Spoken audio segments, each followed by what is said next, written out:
Kaibigan, magandang tanghali sa atin lahat po. Maaga pa lang, maaga pa lang. Allergies pa lang po. Ito, nagluto tayo ng adobo po. Adobong puti ang tawag dito. Mga sinaunang style, walang sisos yan. Pero may vinegar for sure. Saka garlic, saka onions po. Yun lang naman, paminta. Yun lang po, tatlo na yun. Saka asin. Yan ang importante po. Saka kunting sugar para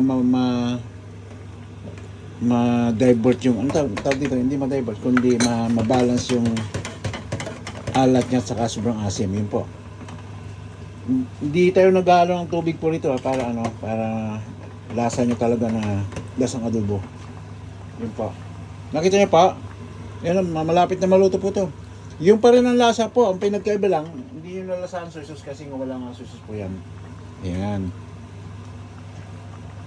Adobong puti ang tawag yan po. Yan po, ang po natin. Final na gulay. Yan. Pinakagulay na po yan, ngayon malaki yung hiwa ko po. Pag naluto kasi yan, mabango na, masarap pa. Yun lang po, kasimple ang adobong puti. Mestisang adobo, ika nga. Kunting garlic po po. Yan, kita niyo po, yan o. Kaibigan o. Yan. Tara-tara na po yan. Dagdagan po natin ng ng black pit na durog-durog. Yan. Yun lang po.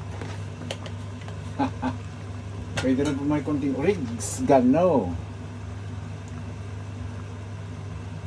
Yan. Hindi na masyado kasi templado na po itong ginawa ko kanina pang templado to. Ini-improve ko na lang yung lasa. Yan. Nakita niyo po may mantika na po siyang yan o. Sarili mantika na po yan. Meaning halos good na to. In 5 minutes siguro maximum. Tapos na po to. Nakita niyo pa? Pasarap to kaibigan to. Timpla na to. Hindi biro kasi lagi ko nang ginagawa to na pag gusto kong walang soy sauce, adobong puti ang tawag dito. Ito na po 'yon. Yan. Sa isda, 'di ba? Magpapaksiw kayo. Adobong isda na ganito 'yon. 'Yun na po 'yon. Adobong balonggong ganyan.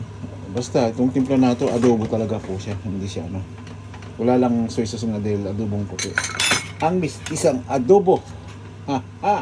Di ko ba kaibigan? Agree ba ka na masarap to?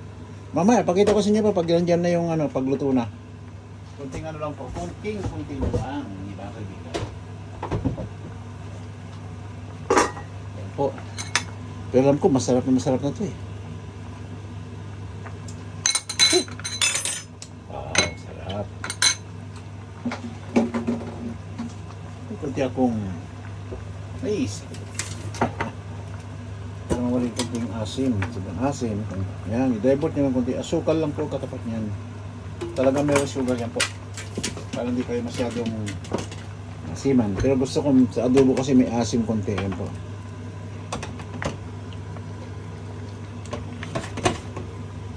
Ayan. Para mga binibini. Ito, masarap to, kaibigan. Hindi nyo pa natitikman tong timpla na to. Alam nyo na. Masarap yan. So, paano kaibigan? Mamaya pakita ko sa inyo pagtapos na po. 5 minutes na lang po, katalon po to. Maraming salamat muli sa atin lahat po at magandang umaga muli.